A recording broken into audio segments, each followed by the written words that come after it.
Okay, Matthew chapter 7. As I mentioned to the congregation before we started filming, my goal is to make this the final message in the series. Again, no promises, but that's the goal. This is part 27 overall in the series in Matthew chapter 7, verses 13 through 29. And the title is a leftover from last week, which would be part 2 of the title, but I added something to the title to get more specific. And the title last week was, Is Correct Doctrine Essential?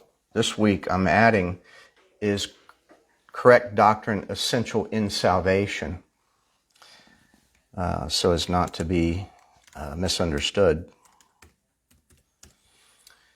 Let's start reading as we have the last few weeks in verse 21 through the end of the chapter. Not everyone who says unto me, Lord, Lord, shall enter the kingdom of heaven, but he who does the will of my Father in heaven. In other words, those will be the ones that shall enter into the kingdom of heaven, those that do the will of the Father. Let me just give some commentary as we read this text for the last time in this series. So we saw that the will of the Father was in John chapter 6. It's to believe the gospel.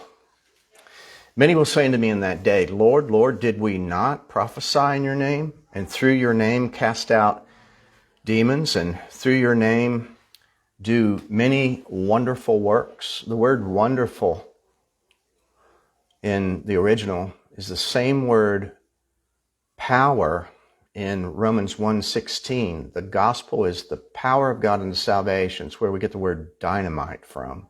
So this guy was saying, didn't I do dynamite works, powerful works? And Christ speaking, remember this is Christ speaking, and this is a prophecy of final judgment. And then I will say to them, and again, this is most people.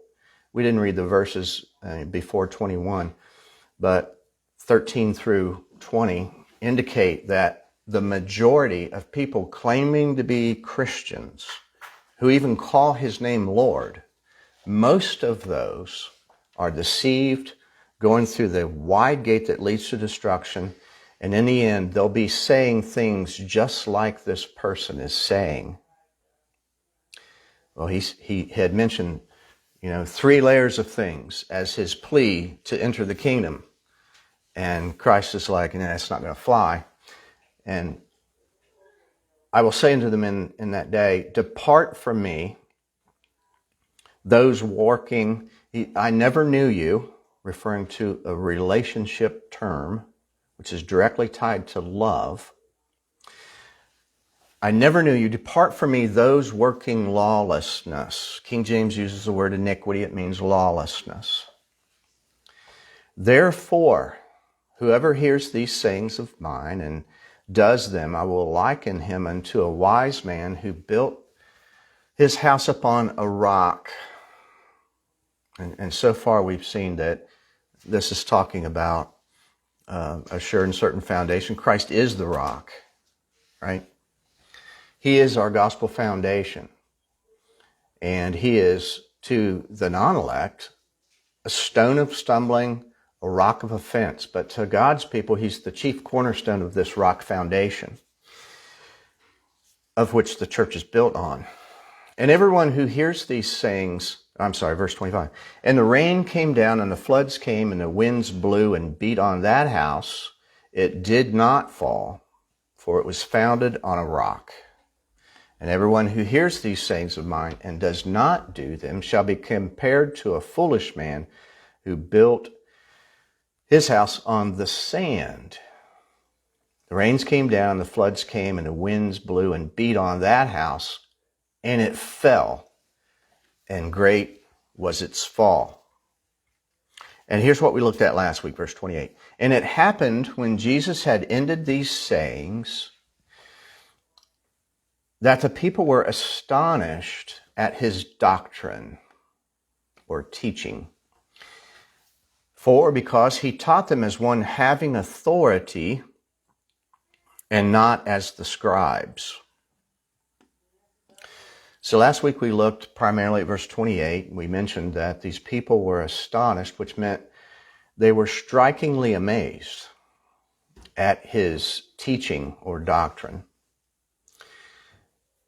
And I kind of asked last week why, Well, it's because he was saying things differently than the scribes and the Pharisees. It was not your typical, traditional, institutionalized, mainstream, establishment religion. He was saying things that struck at that foundation, turned it on its head. And all the people were used to following what those educated doctors of the law were saying in the scriptures about salvation. We mentioned again that the accusation of those people that discount doctrine as a means in salvation, those people that would kind of like discount the use of doctrine as a means in our salvation, have this accusation that when we strive for doctrinal precision and consistency, they would accuse us of requiring perfect knowledge to be saved. So, I went the extra mile again to say, first of all, there's no such thing.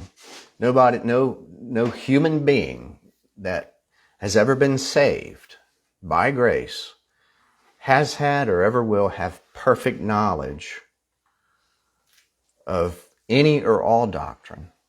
And that's not the requirement for salvation. We had mentioned that God conveys and relates and causes us to know and believe enough doctrine to be saved. And part of the proof of that is kind of obvious, and it should be right under our noses, that when people are born again and believe the gospel, they start the growth process. And when they grow, that means the day before they didn't have perfect knowledge because they're growing in that knowledge. And then the day after, they're going to grow some more. And as we use that cliche, they see how all the pieces fit together.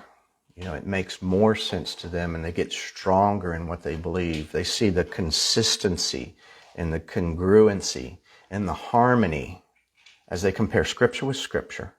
And their faith is built up, and they become stronger in the faith.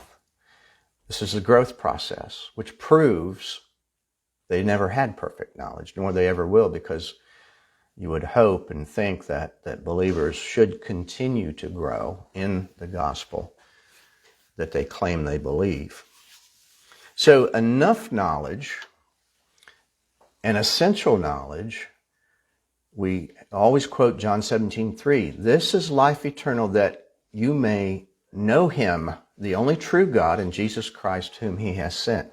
So God gives enough knowledge to know him, and then you grow in that. So that doctrine, which is enough, sits in contrast to the doctrine that we believed before we were saved. And God has enlightened his people who in times past were either ignorant of the truth, not submitted to the truth, which means more than likely they believed some false doctrine before they were saved.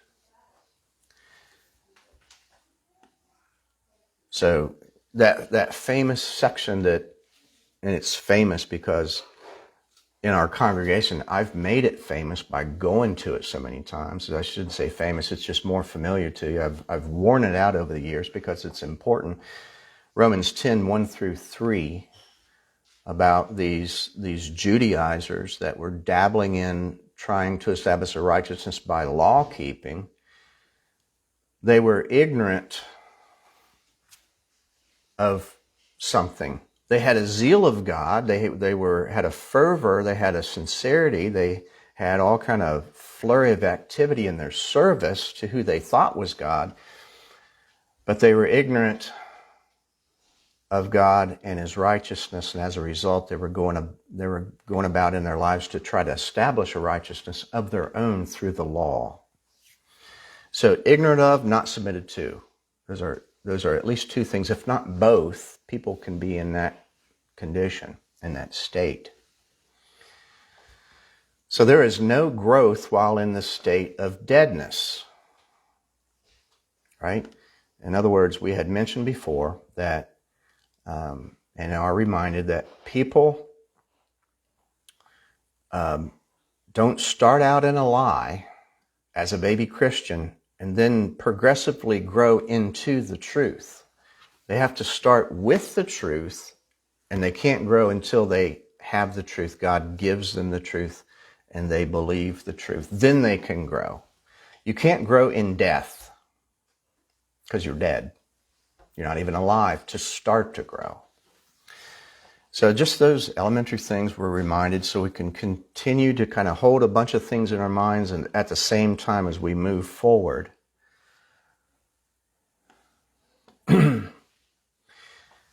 So God must first He gives life. This is the, imparting of spiritual life so that we are spiritually resurrected from the dead because we are born spiritually dead. That's part of the problem from the garden. And then when we have life imparted to us and we're given faith, then we enter into this a brand new game, right? It's spiritual life. We're born again. And then we have those eyes of faith now to see. And then when we look to the Scripture, we can start to see things we didn't see before because we were spiritually blind before. Spiritually deaf. We didn't have an ear to hear, as the Scripture talks about.